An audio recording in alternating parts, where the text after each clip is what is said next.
Hello and welcome Universe Mode. This is Tuesday something Night Raw. We are on the final Raw before the biggest fight of the summer, SummerSlam. The final Raw before Dolph Ziggler proves that he is the best world champion there is, and he will rid this whole debacle regarding himself and Tyler Breeze. We are anyway in Columbus, Ohio for this one, but tonight is not all about the Bullet Club, apparently, for whatever reason. Tonight is also about one man as well, a man who is on a bit of a vengeance, the Undertaker, with his recent comings together with the Brood, will speak for the first time since arriving to the Raw roster. Be interesting to see what the dead man has to say in regards to Mordecai, Kane, and that whole situation. But for our main event, the world champion Dolph Ziggler's in action. It's a great main event already, and he'll be taking on one of the most well-known ECW champions of all time, the second longest reigning, no, still the longest reigning ECW champion of all time, Michael Bennett. That is going to be one hell of a main event for us there tonight, and I cannot wait. But we're going to be starting things off with Adam Cole, baby, and he's going to demolish Zack Ryder. And speaking of Zack Ryder and weirdos and losers like that, I'm joined by the Raw General Manager, Daro Ronaldo. Hello, Raw General Manager, Daro Ronaldo here. This is going to be a great match. Kind of a flash from the past here. Yeah, so, when Zack Ryder used to... Oh, boy! No, wait. Maybe we're not. He's not supposed to be in the match. What the hell? Oh, with the sledgehammer. Clearly, whatever happened last week. Oh God! Well, I don't think the match is happening. Welcome to Raw, everybody. Thanks for tuning in. That is well, I guess what happened last week, Triple H wanted revenge for. The victory, the disqualification victory wasn't enough for him. Understandable. I mean, Triple H, he's been established as somebody you do not mess with. And that's exactly what Adam Cole did.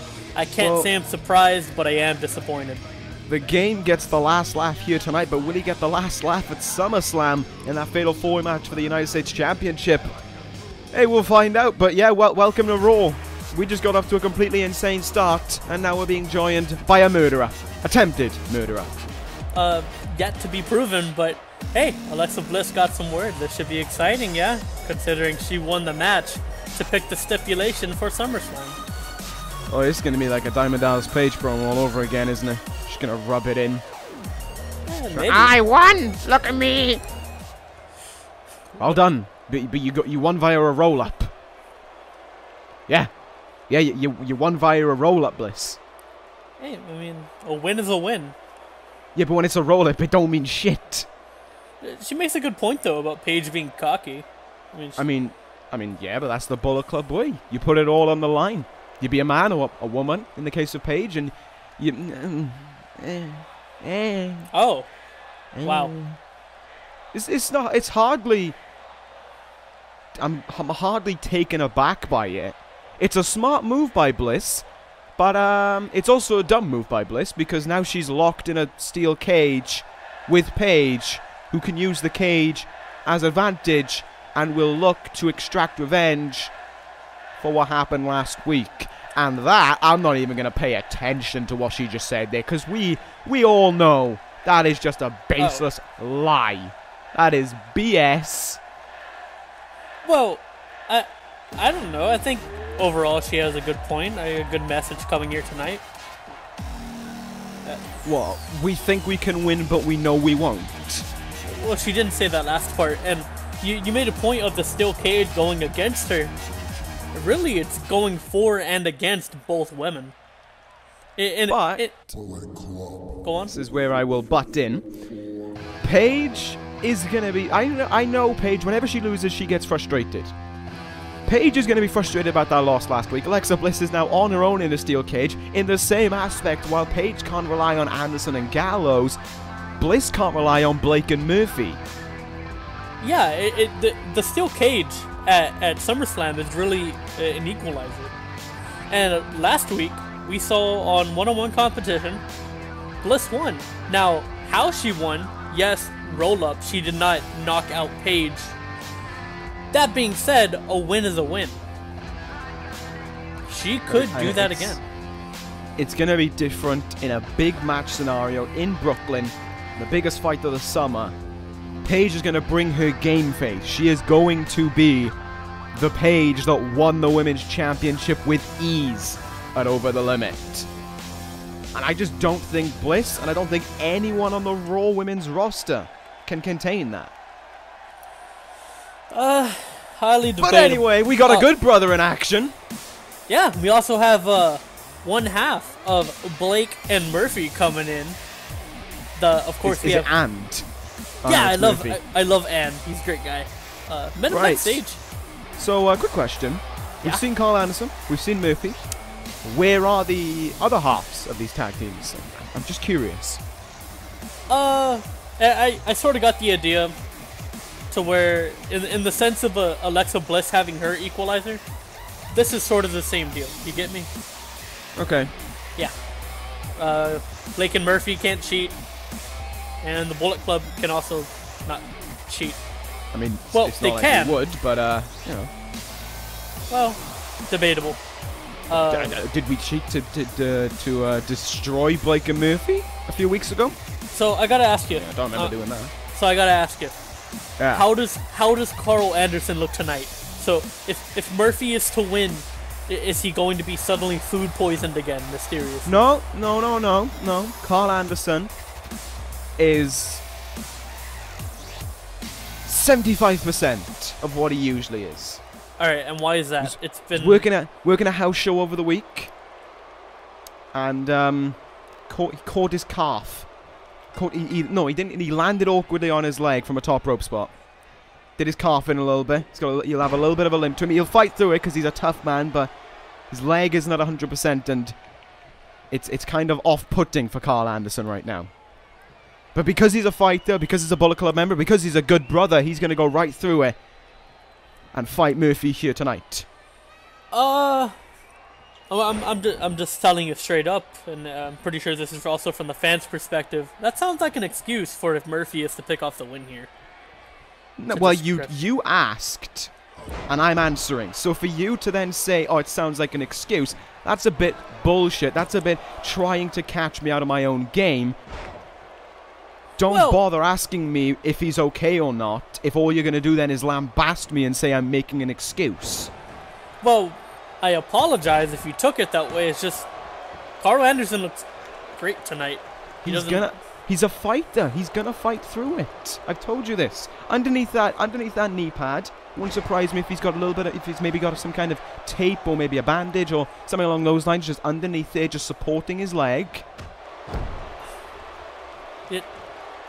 I'll take your word for it. Why bother, right? Why bother arguing with the truth? I agree. Oh, great maneuver here by Murphy. I think Kevin Owens will be in touch with a move like that. Looks perhaps. Karl Anderson has. I mean, you know, we usually talk about tag team action and we talk about how they're not used to tag team action. Karl Anderson, before he joined this universe, had experience over in Japan as well, wrestling one-on-one action. So he knows he's taken some of the toughest offense you can throw at him, and he's been able to last through it. Yeah, and in the same sense, Blake and Murphy, they weren't always Blake and Murphy when they first started, and you know the team gradually formed. So both men in this situation. Was this before they signed for the universe? Yeah. Oh, okay. And you know, both people in this match have singles experience. I would value Karl Anderson. I mean, as much as I don't like what Murphy's doing there, it's smart. He made Karl Anderson for a second. They stand on the injured calf, put all his weight on it for a moment. That's going to really put Karl Anderson off. That's going to put him in pain as well. It's going to be like a shooting pain running through him. Yeah. That's smart by Murphy. Alleged. So far, great match. Both men coming in strong, and they're really representing their tag teams here. So Karl Anderson, I know he looks like he's taking a lot of offense now, but he's playing the waiting game. Of course. It's a key asset to the Bullet Club. It's a key asset that a lot of wrestlers use. They wait for a wrestler to use up a lot of their energy, but wait for them to make one stupid decision, and because they've lost so much energy, they're going to be in trouble. Like, look, Karl Anderson capitalizing right now with a running drop kick. Never fails to amaze me when I see that move. It just looks so flawless being pulled off. Gonna go for the gun stun. It's countered. Oh, And Murphy going to capitalize here, brings him in. Brainbuster. Wow. Well, that's got nothing to do with the calf, so if he pins him, that's totally legitimate. I'll give him that one. There's one. There's two. And Karl Anderson kicks out very late on. Yeah, just before you saw that move, Karl Anderson's head bouncing off of the canvas. Before Good that pin, my bad. Good brother kick out right there. Still fighting on you. So is Murphy. Yeah. I mean, Murphy's somewhat surprising me. He's given far more of a fight than what they did a few weeks ago. And he's doing it again here, making him stand on that calf, and Karl Anderson not too pleased about that one. Yeah, on the note of that, well, Karl Anderson, I'm not going to discredit him as a competitor. Part of that tag team, part of the appeal, is the monster in the man Luke Gallows. Oh, yeah. Yeah, truly an advantage, so without that here, you don't have that big stamina drainer. I think another thing to take into account as well is, both these men have become more accustomed to the tag team wrestling style. So they may well have trained for more power over stamina. Because, of course, they can make tags in and out. They can always have that moment to catch their breath. Whereas if they work on the power game, it's going to be better for them. Yeah. You can see Karl Anderson there. You saw him, he felt that calf hurting. He had to go to ground temporarily and go for that cover there. That was an in-the-moment thought there by Karl Anderson. Genius in-the-moment thought as well. Putting a and he's prancing. Great Oh, move. come on, that's illegal. Come on, ref. Well, he's using the ropes. You're not allowed to use the ropes. Well, the ref saw it. Yeah, and he didn't do anything. Once again, showing the bias against the Bullet Club. I hate having to constantly talk about that. It's like a broken record at this point. Everyone goes in their own way to try and be against the Bullet Club. That was if Karl Anderson had done that, I bet the ref would be in his face screaming. Murphy does it. I didn't see it. I'm sure that has happened on past episodes of Raw. We know here on Raw, Land of Opportunity, a lot of our referees, coming out there, breaking into the business. Seems to be a trait.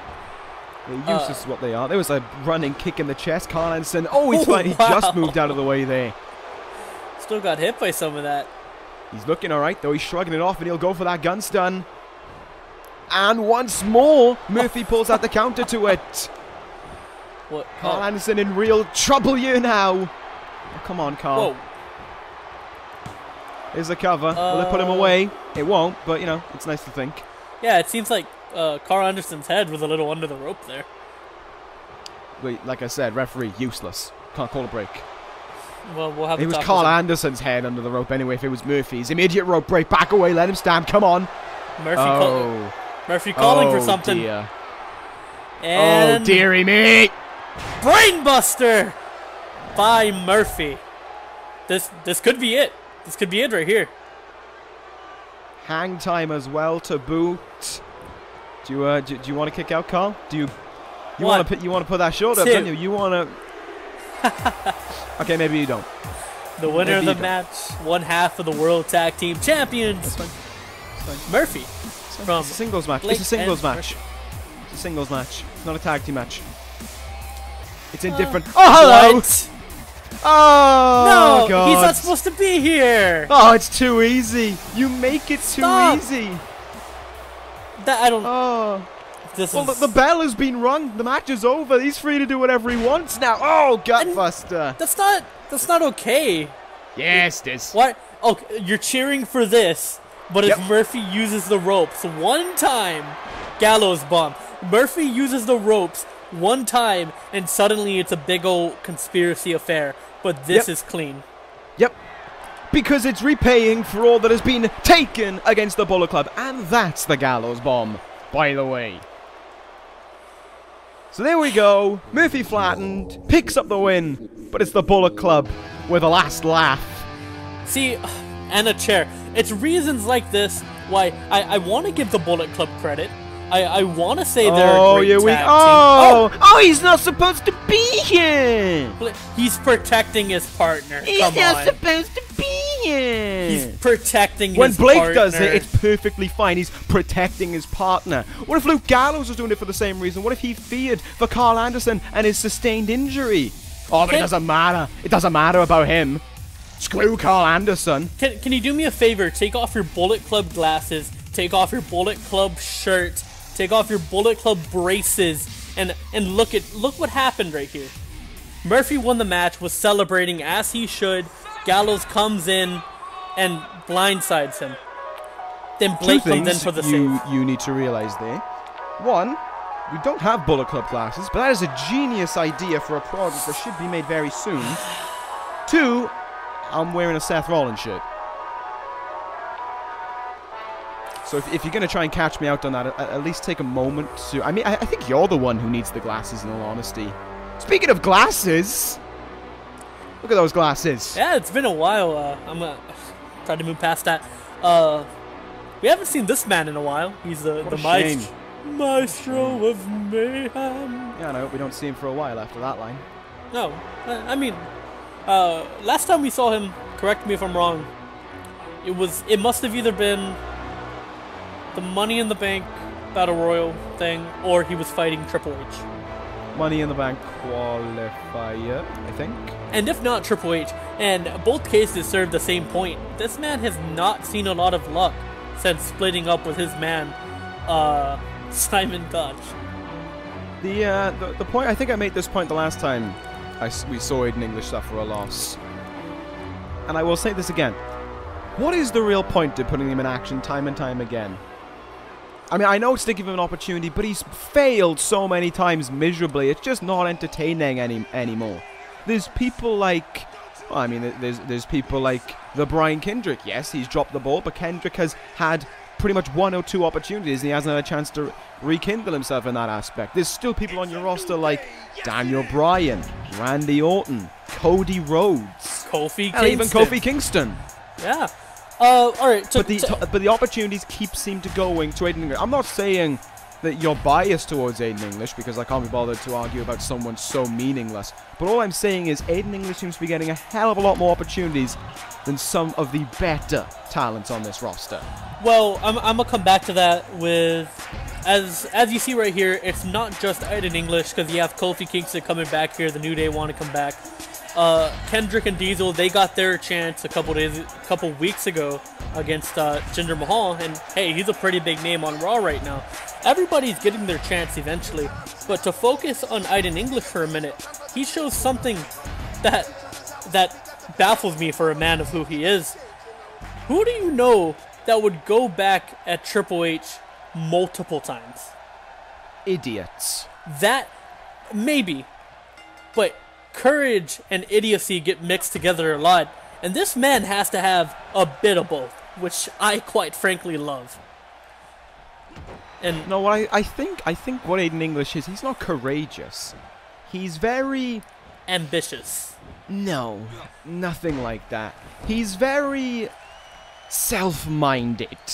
If someone upstages him, oh, he can't stand for that. He needs to fight back. I mean, look, he took a steel chair to Triple H to try and get the upper hand on him, and he was the one laid out on the stage by the end of it.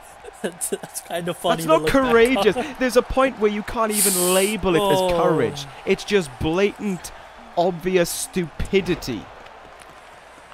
And once more, I will say, I know you said you were giving those guys opportunities, but I can think of maybe 2 opportunities for Kendrick and Diesel compared to the, 8 we've seen handed to Aiden English. And on pretty much all of those opportunities, Aiden English has dropped the ball. But, yeah, you could say that. But, I mean, the man, he keeps coming back. He comes back into work week after week waiting for a match. And so do other people, and to make the point, they're getting their shots too. Kofi Kingston, for example, here, I already said, we haven't seen them since their tag title shot. And here they are. We've seen them once after, but I don't think we've seen Kofi in singles action since, and he is absolutely detonating. It's a new word now. Detonating Aiden English. Yeah, detonating with the boom drop. On the cover. Oh, it's a 1 count. So if he loses this match, can we officially give up on Aiden English? It'll be in consideration. That's a yes. I hope. Trouble in Paradise. Rocks. New Day rocks. New Day rocks. Come on, Larry, join in on it, man. Not a fan. 1, 2, 3. What a thrilling contest. I mean, at worst. Bye, Aiden English. Bye. Please go away. You're wasting away a paycheck. At worst, we're getting the New Day back on Raw. Oh yeah, at worst. That's the worst of the worst. No. What I mean is like what you're getting out of this match. Yeah, what I'm getting out of this match is I have to deal with clapping. Alright, Kofi wins. I don't care. Something. Who gives a shit? Let's get on to a big topic. That's what I'd rather talk about. Up next, can't wait for the first time since arriving on the Raw roster, we will hear from the dead man, The Undertaker. He has had a lot of built-up aggression towards the Brood. You look at everything that has transpired as of late. Being screwed out of that opportunity to become the #1 contender for the World Heavyweight Championship by Mordecai. Being attacked time and time again by Kane and having to go on to the assault on Kane as well. The Undertaker is finally gonna break his silence on this whole matter. Man, it's crazy to think that this man's cold, dead eyes are in front of boiling point blood. Oh, I already feel a shiver going down my spine the moment Undertaker starts talking. Yeah, just looking at the guy. And there he's already going straight at Mordecai. And it's hardly a surprise. I mean, it's the only person he's been involved with since arriving on Raw, basically. Oh, boy. Oh, boy. Oh. Now, well, this is basically, I think Undertaker's really hit home the point. This is not about Mordecai. This is not about the Brood. This is about Kane. This is about having to walk into Raw every day, every week even, and seeing his own brother following as someone who he claims is a false prophet. It doesn't matter how much of a dead man you are. That can break anyone's heart. That can get to anyone. And clearly it's got to The Undertaker. Yeah, it's less about rage and more about family from Undertaker's perspective, and you could only... Yeah, I mean, while his words powerful and both touching, does Mordecai care? In fact, this is probably what he's looking for. Mordecai may well have broken The Undertaker already. He may well be taking a moral victory, but it's the physical threat of The Undertaker that Mordecai's got to take into account with this. He gave him an ultimatum right to the end. Give me back my brother or rest in peace. Well, we'll have to That's wait. an almighty threat. That is an almighty threat regardless of who you are. The Undertaker put it all on the line. Whoop whoop! Why? Every week. Every time. Marty Scurll, this guy, has really been impressing folks lately. Both from the higher-ups, Just the take a general moment managers, to realize, in the span of 2 weeks, or 3 weeks rather, he went from not really doing anything to beating the United States Champion and to main eventing Monday Night Raw. And putting in a good show for the main event of Monday Night Raw. Yeah. I mean, and Scurll now heads into SummerSlam with a chance to become United States Champion. A few weeks ago, I wouldn't have imagined this happening. Well, can say the same, and this match is sure to be great right here. We have his opponent coming in. Homina. Yeah. Well, he wanted a big match. He wanted a big threat. He wanted challenge on Raw. And I think he has just taken perhaps one of the fastest rising stars on Raw right now. Perhaps the next United States Champion. Yeah. This man right here represents 1.3 billion people in his home country. Isn't that crazy? It is. It's not like he's got a nation on his back. Because it's bigger than a nation, basically. He has got, what? nearly, he's got basically nearly a fifth of the world on his back. It's crazy to think about. This man is, he's a modern day Maharaja. He is the modern day Maharaja. Indeed. Don't say he's like, because Jinder won't take too kind to that. In his mind, he is the modern day Maharaja. And to add on to that, this man at any moment, hell, he could do it in our main event today. All it takes is just a couple seconds, and he could be the next world champion. Isn't that crazy? But of course, you got to remember, it's not just about representing 1.3 billion people. It's not just about the money in the bank. It's about the idle threats that Jinder Mahal has been making recently. Last week, he said if he was not treated right, he would up and run somewhere else. You got to remember, Jinder Mahal, at this moment, is the biggest free agent. Yeah, and I was going to get to that before we got mesmerized by his, by who he represents. This match is killing two birds with one stone for me as a promoter, because we have the high momentum of Marty Scurll going off of 2 world champions. Now he's going to face Mr. Money in the Bank, the possible next world champion in the universe. And then on the other hand... Wait, what? 2 world champions? What? I'm no, confused. Next world champion in the universe. No. You said Marty Scurll 2 world champions. Oh, 2 champions on the Raw brand. My bad. Slip up.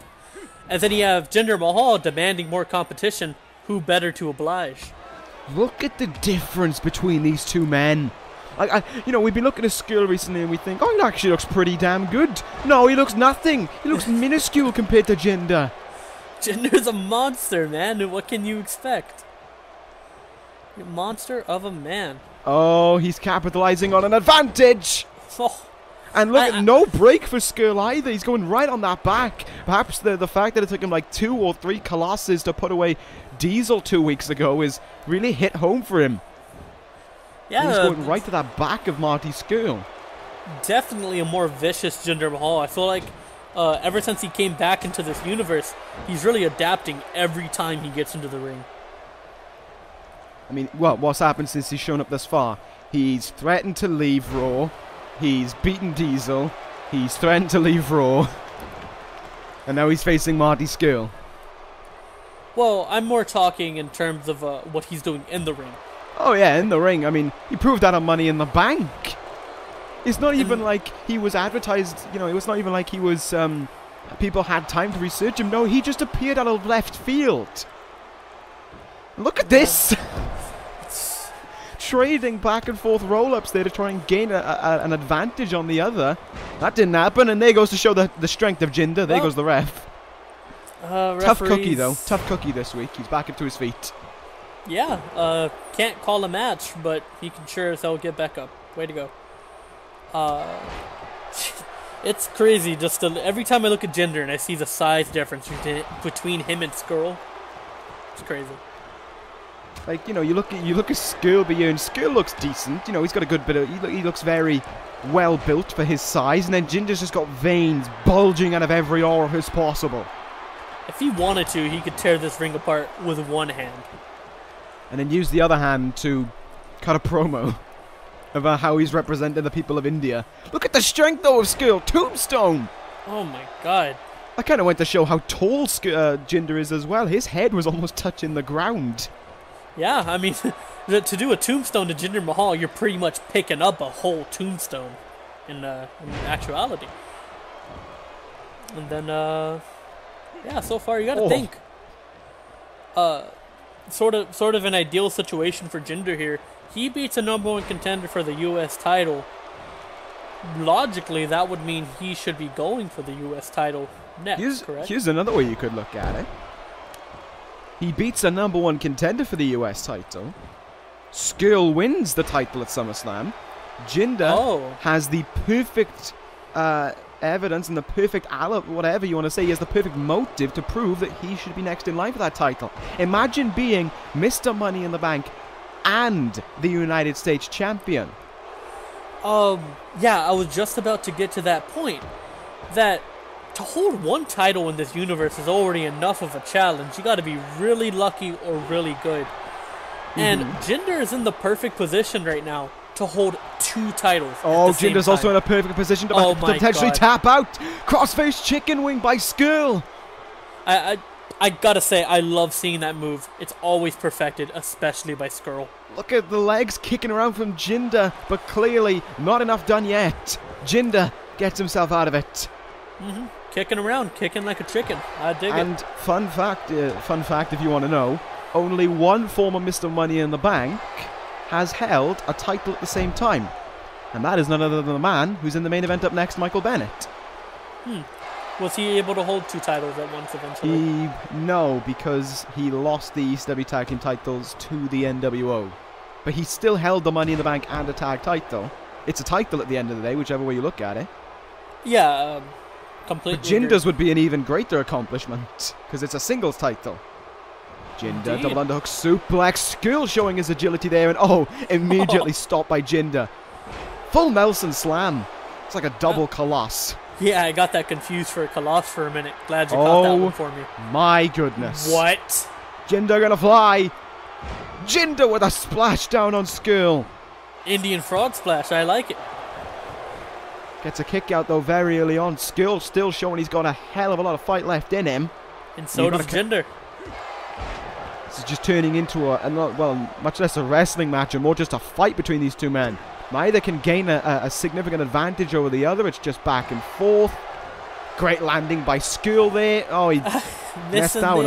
I think he may still be a little bit off put by that splash from Jinder. Yeah, dude. That's smart. Oh. He's yanking on the arm there, trying to take away the crossface chicken wing. Yeah, he's clipping his feathers, if you will. I mean, he's using the ropes, which, the referee once again should have got onto the case of, but I suppose if the referee's not going to stop you, why not cheat? Why not gain the advantage? Well, he would have had the count to the 5 anyways, and that didn't seem... Super kick! Super kicks. That'll soften up that head of the crossface chicken wing if he can lock it in again, but Scurll still can't put away Jinder right now. What a back and forth matchup this has been thus far. Yeah, you got to think, with Scurll's arm, he can't put the maneuver in as tough, but with Jinder's head right now, it would still hurt a ton. So it's kind of, that seems to be the running theme tonight with Raw, equalizers. He could use the other arm, but maybe he's not as well versed in using the crossface chicken wing with the other arm. Who knows? Maybe Jinder actually targeted the wrong arm. Oh my god! Nasty. That's doing more damage to the arm as well. You got to think about it. Yeah. Every time you do that move, you're hurting yourself. And Jinder there with just a smashing lariat, and now Scurll's busted open. Now the match changes. Stuff is not looking good for the potential United The villain States in big trouble. What a neck breaker there by Jinder.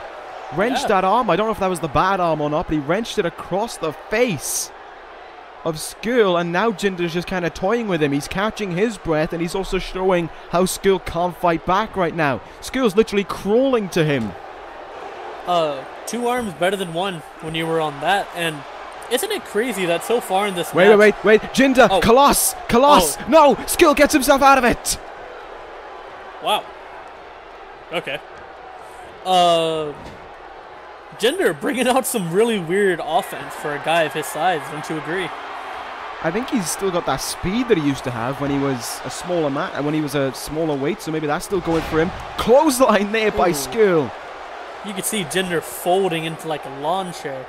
Scurll feeling something, yeah, he's got something in mind. Turns him round. Scurll now, up in the air, double knees in the back.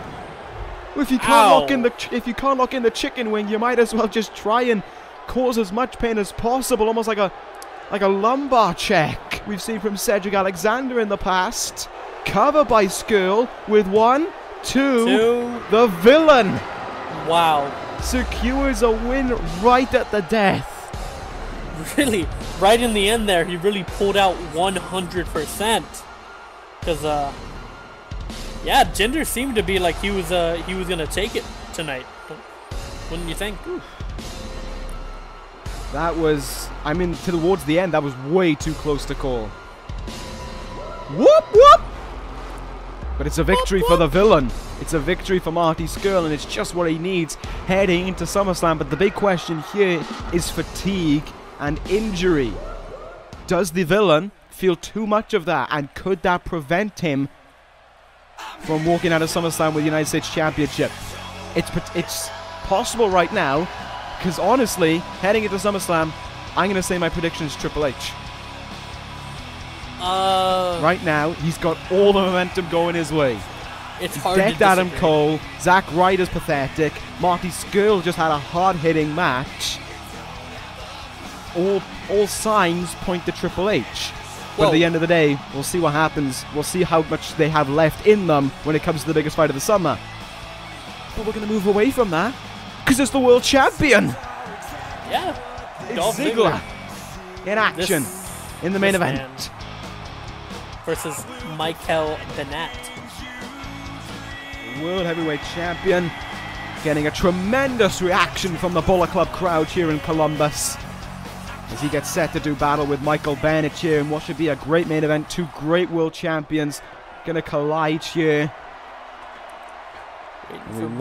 Okay, he's not supposed to be here! Oh my god, again. This is happening again. Back Tyler and forth. Breeze jumping him from behind, the referee trying to push him back. Best of luck with that. You might as well give up now. Here we go. Neckbreaker by Dolph Ziggler. Bennett is essentially, well, he's not going to be called into this match now. What we're getting is SummerSlam early. Isn't it? Oh, weird thought. How 3 of the matches that have Bullet Club members have a whole kerfuffle going on post and pre-match. Isn't that strange? It just goes to show that people are trying to gain advantages over the Bullet Club.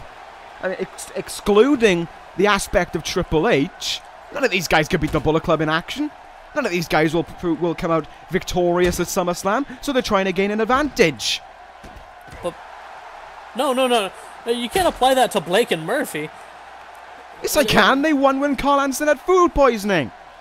Yeah, and Murphy beat Karl Anderson clean tonight on Raw. But that's a singles match. It's a totally different aspect to a tag team match. Not what I'm getting at. They won a match, the Bullet Club got butt hurt, or bullet hurt, as I like to say. And you're a real wordsmith. Yeah, Did you come up with that one while crying yourself to sleep at night over the thought that Dolph Ziggler is your World Heavyweight Champion and Tyler Breeze is not? Okay, hold up. Plain and simple, going to walk out of the world title at SummerSlam? I was crying in the shower, okay? So calm down. You're still crying because you're still as pathetic as these people who think they can defeat the Bullet Club. I'm not that pathetic. Time and time again, we've proven that there is no better force than the Bullet Club. You can pick up a win once all you want, but it's once. Look at all the people it's happened to. Happened to Zack Ryder. Gonna happen to Blake and Murphy. Happened to Tyler Breeze. You can pick up one win all you want, but it's who's standing tall at the end that counts. And every single time standing tall at the end of it is the Bullet Club. And SummerSlam will be no different. These two men can brawl in the crowd all they want. Hell, this is probably what 80% of their match at SummerSlam is going to be like. But the outcome will remain the same. I just can't agree with you there. Well, obviously you can't, because you're stupid and blind. You bring up the point of people losing, of Bullet Club members losing, and it only happens once. If they lost once, they could lose again. It's always a possibility. But they don't!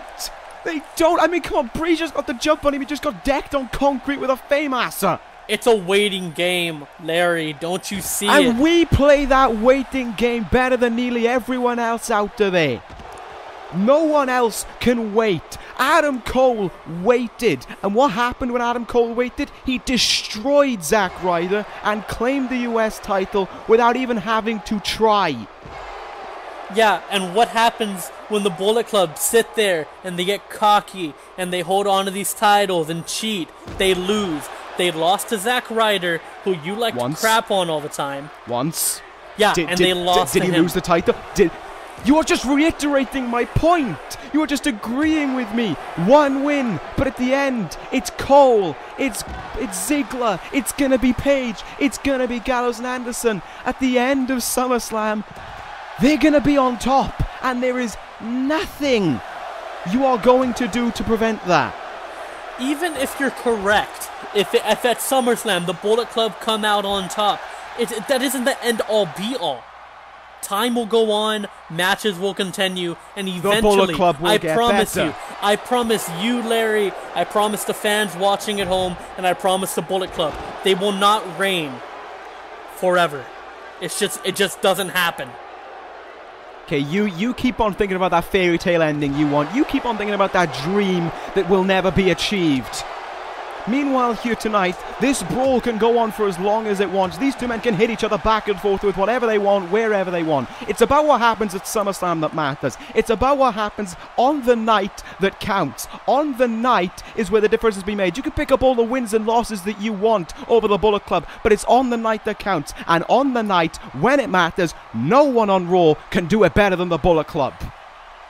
I can name you 3 people right now who can and are doing it better than the Bullet Club right now. On the night, because when I flash back to Over the Limit, I seem to remember on the night, it was the Bullet Club who walked out victorious, and apparently we're out of time. We've got to go. God save Raw.